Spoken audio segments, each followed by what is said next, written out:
Hello, guys. You must be wondering why I'm so much warmed up and wearing winter coat and hat and all that.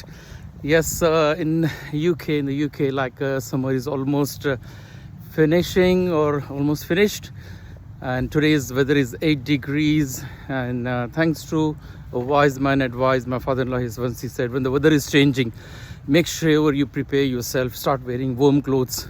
So bless him. And another thing, this lovely jacket given to me by my youngest brother, and thanks to him thinking about me. Sometimes thoughts matter, but if that thinking convert into practical, then it make big difference.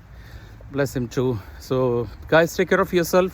Students who are planning to come in the UK, make sure you bring warm clothes. And the one already are in here, please, I see many young people delivering on the vehicle. Please keep yourself warm, wear hat, cover your ears.